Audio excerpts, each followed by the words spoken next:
Welcome to the Building Web3 podcast. Today, we're learning about making the $16 trillion commercial real estate market accessible to everyone through tokenization. And we're joined by Joshua Kagan, CEO of Bonfire. Remember, nothing stated is financial advice.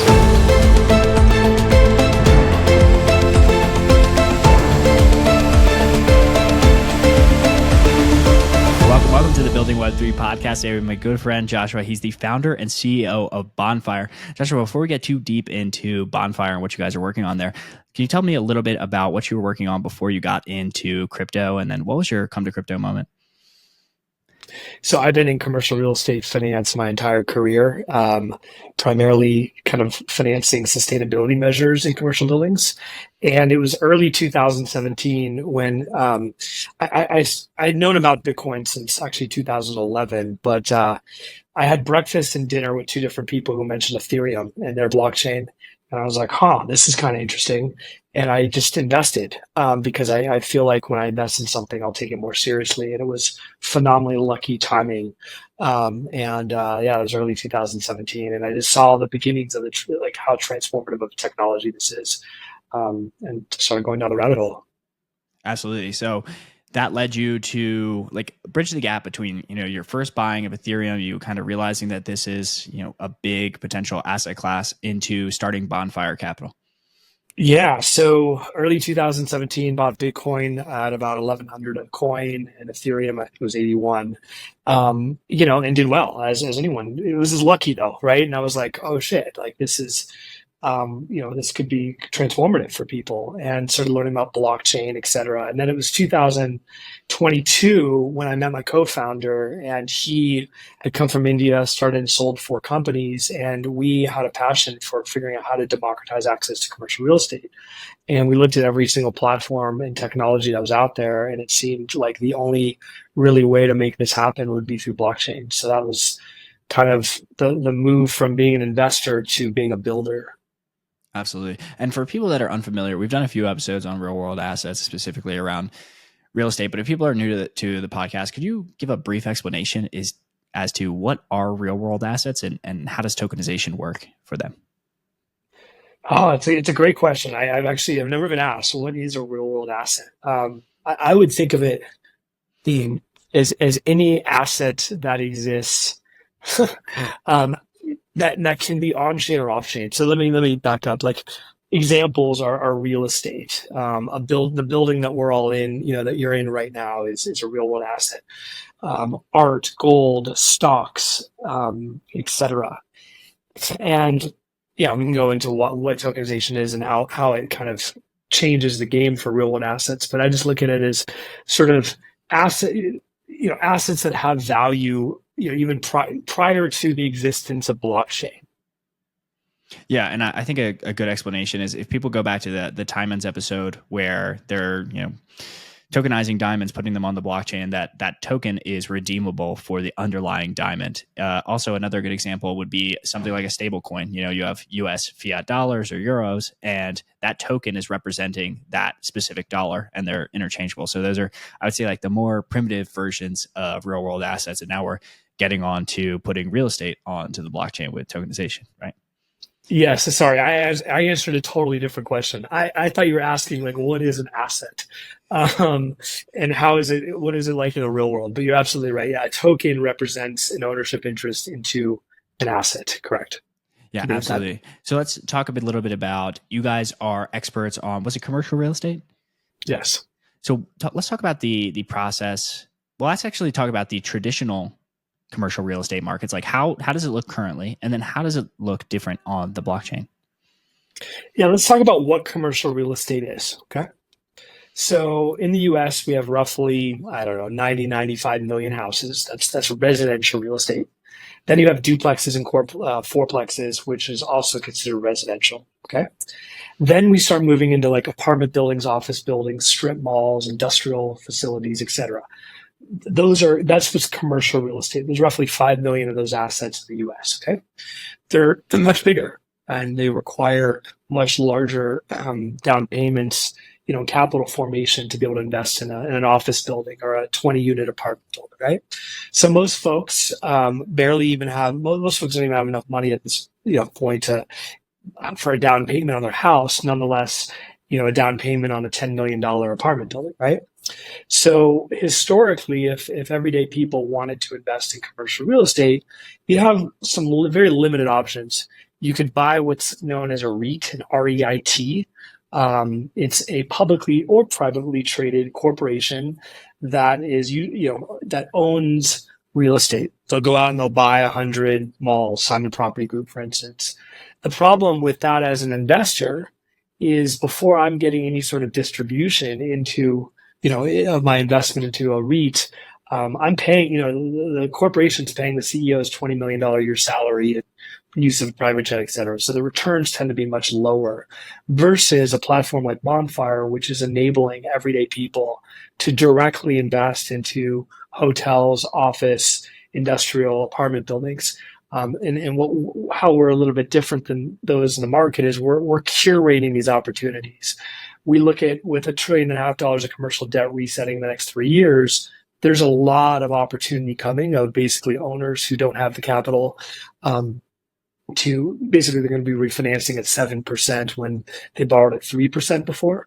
And so we look at ourselves almost like an investment club coming in and investing in these highly curated opportunities with much lower minimums than one would need if they were buying a commercial building themselves. Yeah, absolutely. And before we get too deep into like the tokenization and bringing it on the blockchain, let's talk a little bit about, I guess we'll call it deal scouting or finding these like properties, because people are like, okay, great on the blockchain, but maybe they trust the REITs and they're like, hey, they're not just paying for the private jet, they're also paying for the real experience. So talk a little bit about your guys's, I guess deal flow process. Yeah, and I don't mean to fully shit on the REITs. I mean, there's some REITs that are very well managed, and then there's some that are not. It's more, yeah. So our process. So one of our founders, Brent Donaldson, our COO, I call him Adult Supervision. He started a company called Liquidity Financial Partners in the '90s, first U.S. platform for secondaries and non-listed real estate securities. He's invested about $2 billion in real estate over his career, has a track record of 25 years of delivering about 14% IRRs to his investors. So he heads up our entire underwriting process. And we have a relationship with, I don't know, about 80, 85 sponsors who are actively feeding us deal flow. We first use a data analytics platform that we built in-house to sort of screen stuff. And then when stuff makes it through our filter, then we do a deep dive. And we're a big believer in the idiom, trust but verify. So we look at all the assumptions that the sponsors are making about the asset. The big ones are around sort of interest rates and cap rates in the future. We go visit the properties, we walk them, we talk to tenants, we talk to others in the market, we do background checks on the sponsors. So we basically get to a point where we would, as principals, want to invest in the deal, then we open it up to our community.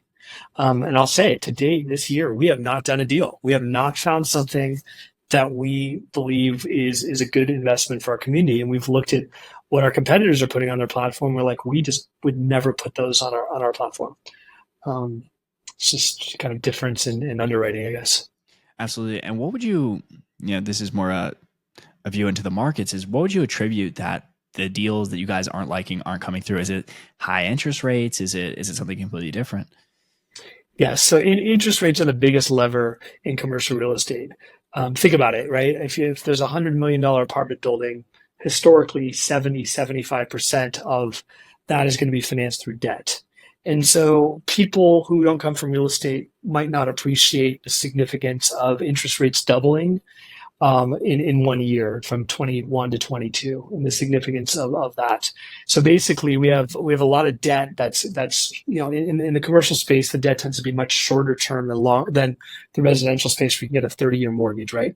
So people who borrowed in 17, 18, 19, 20 are starting to see their loans come due, and they're, instead of being able to get 70% loan to value, they're now getting 60, and instead of borrowing at 3%, they're going to be borrowing at 7%. So there's these gaps in equity. Basically, these sponsors are having to come up with what's called a rescue equity, or they're having to give the keys back to the lenders. So we just think that this is a time to be extremely cautious right now in commercial real estate, but when the right deal comes along, to be very opportunistic, right? So I just invested in an office building. People would say, office, you're crazy. Well, we bought it at a 14 cap in a great market, right? So there are opportunities starting to happen, but we just think this is the time to be very, very careful. Absolutely. And for people that are unfamiliar, myself included, what is a 14 cap? Sorry, I use so much real estate jargon. So a cap rate means basically your cash on cash return. So if you bought a building for 100, I'm just making this up, $1 million, a 14 cap means that you're getting $140,000 of income. That's revenue after expenses. It's a great return versus 5% sitting in your bank account. Absolutely. And before people start mutinying and want me to get back to the blockchain question, one more question on the real estate markets, and I completely forgot it, so don't even worry about that. So let's talk a little bit about, would this be fractional ownership that you guys are bringing to your, would you call it like a syndicate of investors where We you're would. tokenizing the, apartment building, you're tokenizing the commercial real estate and then selling off portions of it? Yes, that's exactly what I would call it. We are syndicating an investment into the equity portion of the asset. Some people focus on tokenizing or syndicating debt. We're laser focused right now on equity. Um, yes, that's what we're doing. Oh, and then I finally remembered it. So people are usually familiar with like a 30-year mortgage. Now, it seemed like there are shorter time durations for commercial real estate, just based off when you're saying like the difference between 21 and 22. Like, how long is a typical duration of like a loan for a commercial real estate? It's hard to say typical because, for instance, on the multifamily side, some operators are able to get what's called agency debt, like Housing and Urban Development (HUD) or Fannie and Freddie, which can be longer. But in general, sort of think of it as like 5 to 10 year debt. Whereas on the residential side, we can get 30 years for our homes and our home investment properties. Absolutely. So let's talk a little bit about, this tokenization space. So it seems like, your guys are doing fractional ownership. So I like to do this exercise. We always used to do this at BlackRock. Let's call it the life of a trade or the life of an investment in Bonfire. So you guys source the property, it seems like. You are then putting it on the blockchain, breaking it into, fractional ownership, and then selling the underlying tokens that would represent a piece of ownership of the property itself. Could you just walk me through like the investment life cycle for, let's say, some retail investor, someone that's in the like syndicate for Bonfire? Yeah. So we source it, we do our due diligence, our underwriting, we bless it. Then what we do is we put it out to our community, and SEC laws prevent us from doing sort of, mass, what's it called, promotion of it, if you will. Solicitation is the word. But through our community, we share the opportunity. Then people express interest in it. They can invest through fiat or crypto. Money goes into a third-party escrow account and we also create. This is actually a really important point. We create an LLC. We create a legal wrapper for this investment, and it's for those of you out there who are investing in DAOs that do not have a legal wrapper. Be very, very, very careful, because what a legal wrapper like an LLC provides you is personal liability shield. So if someone in your DAO or your community does something fraudulent, if you don't have a legal wrapper like an LLC, you potentially your personal assets could be at risk, right? So we create an LLC. Investors can come, and then investors have to sign subscription agreements and operating agreements. This is really important because basically U.S. courts are not yet set up to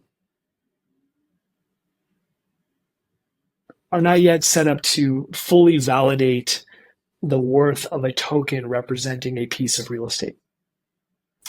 We have the SEC has done a really shitty job on a number of different levels, but one of them is providing guidance as to what good custody of digital assets means.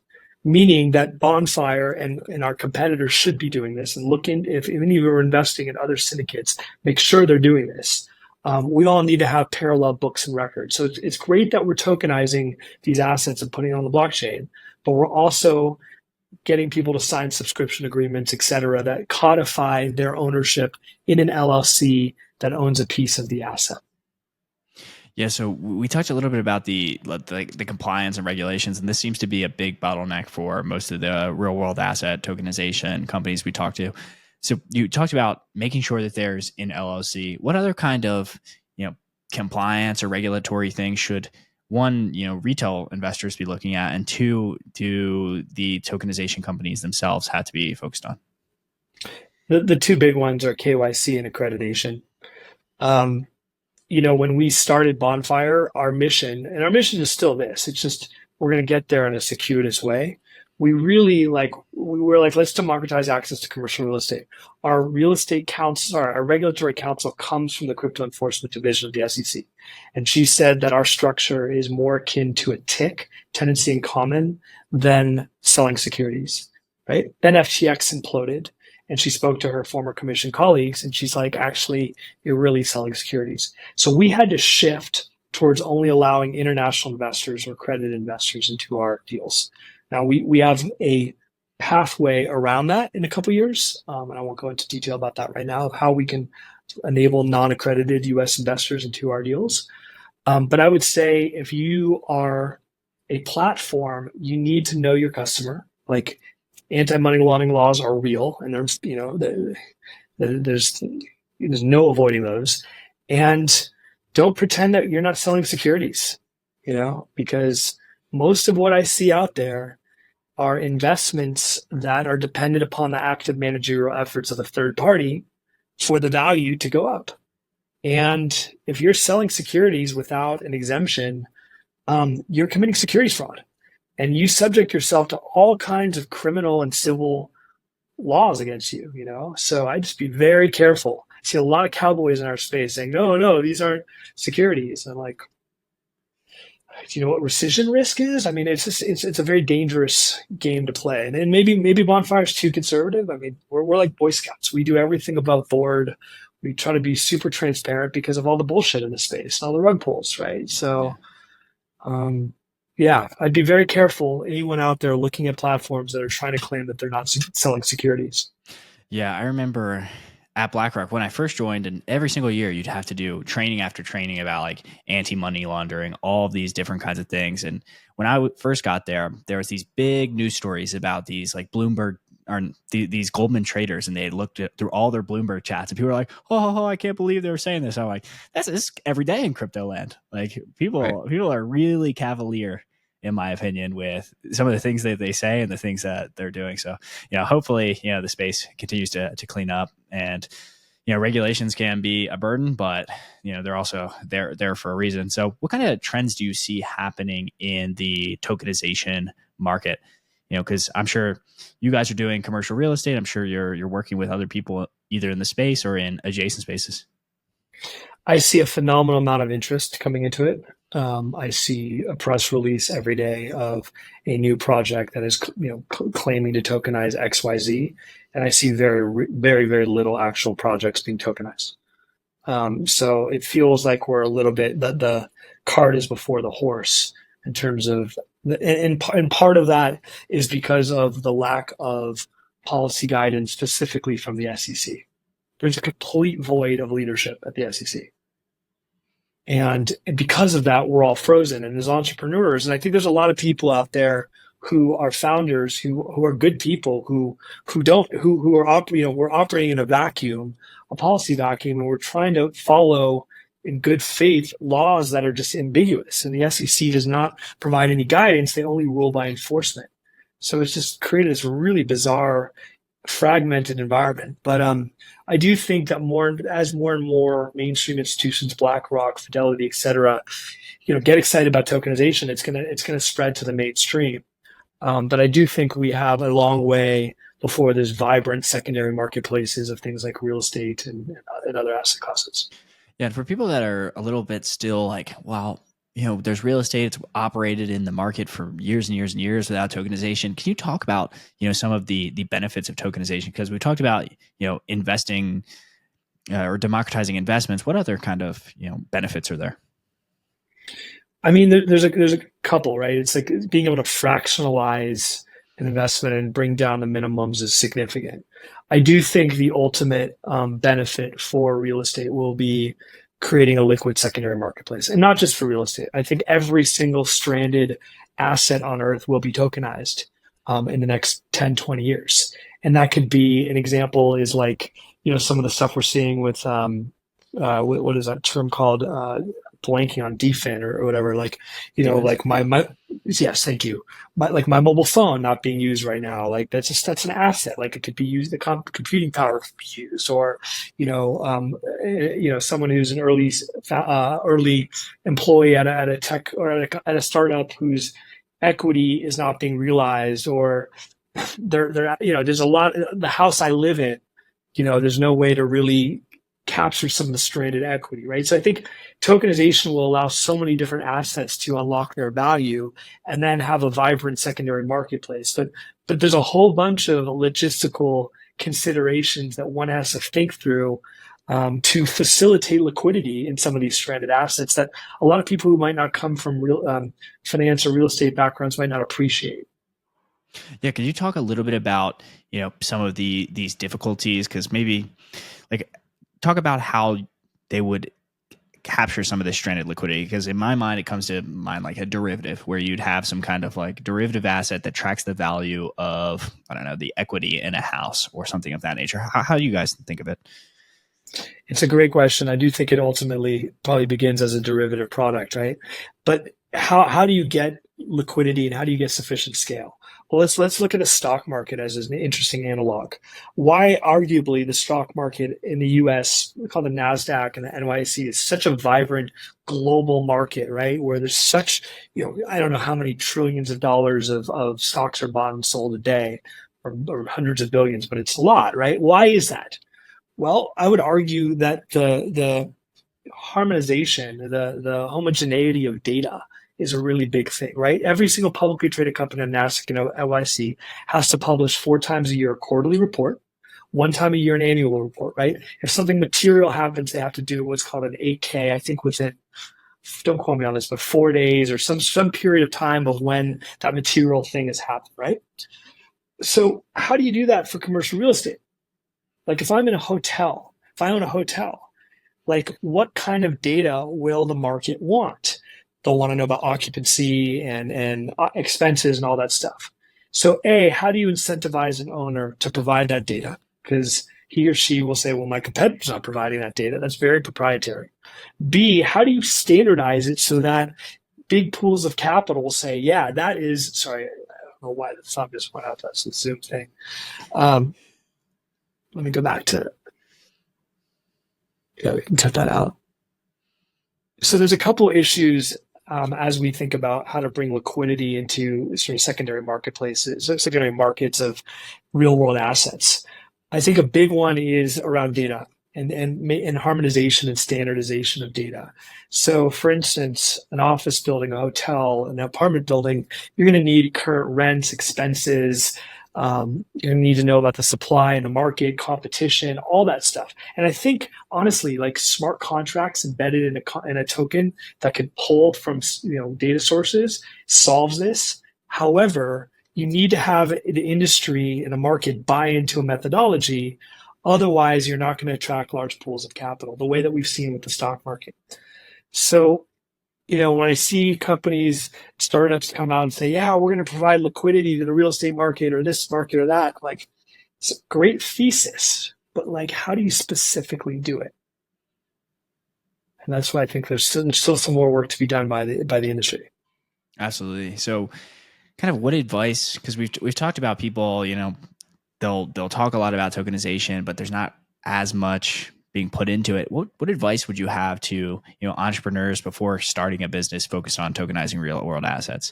Is it, hey, you have to have some kind of real estate experience before, you have to have some kind of experience in that market itself before you go off and build a bunch of tech, or how would you frame it?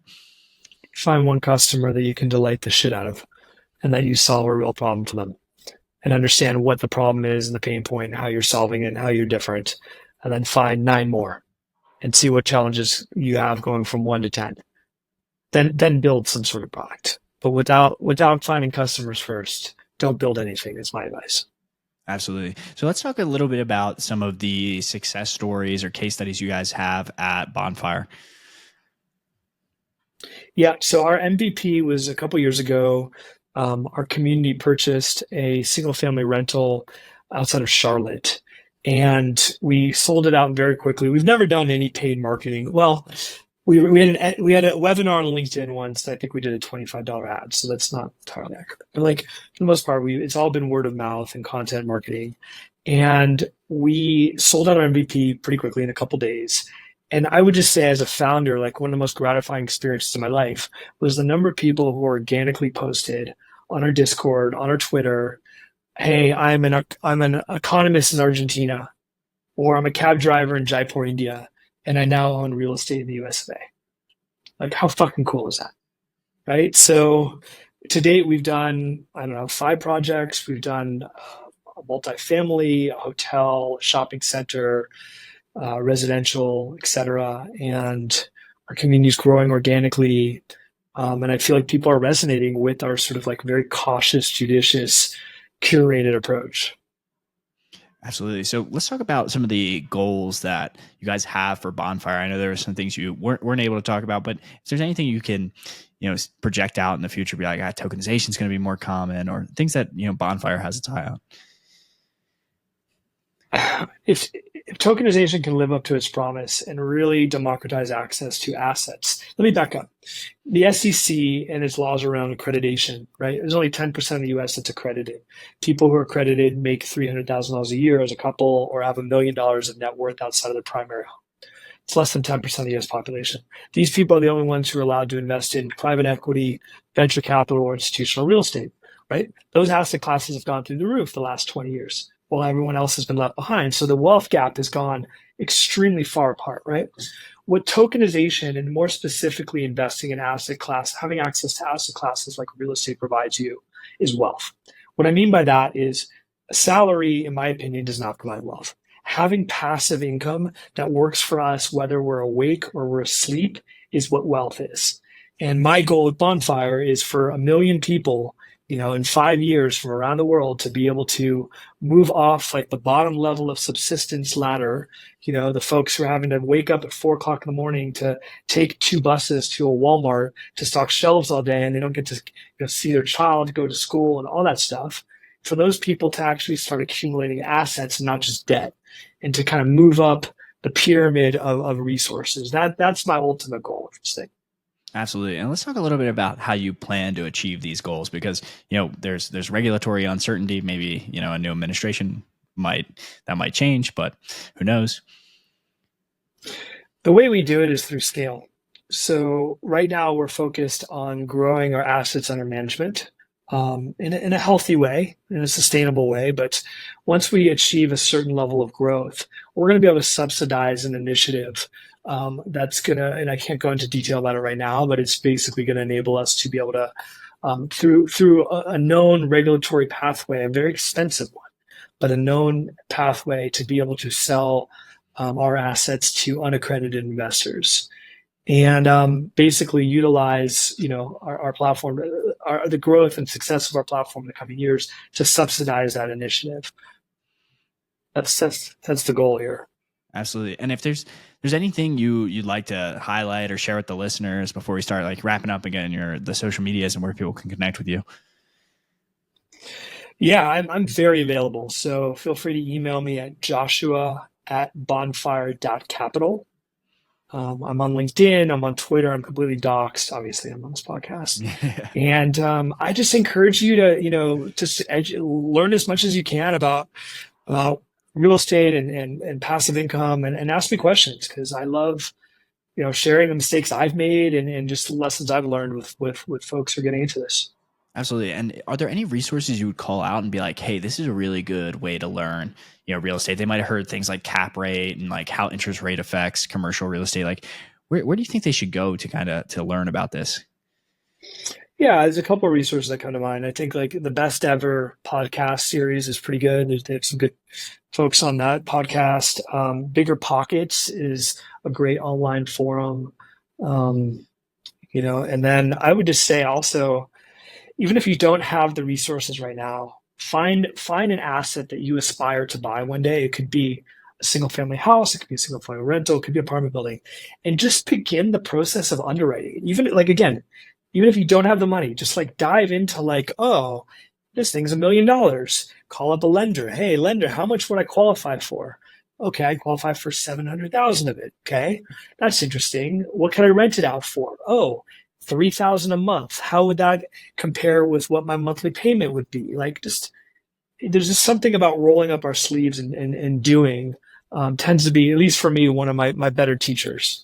Yeah, absolutely. And even if you don't have the money, you know, you can always work for a fund or work for a company where you're doing the underwriting, you learn the skills, and then eventually you'll be able to do it yourself. Ohala.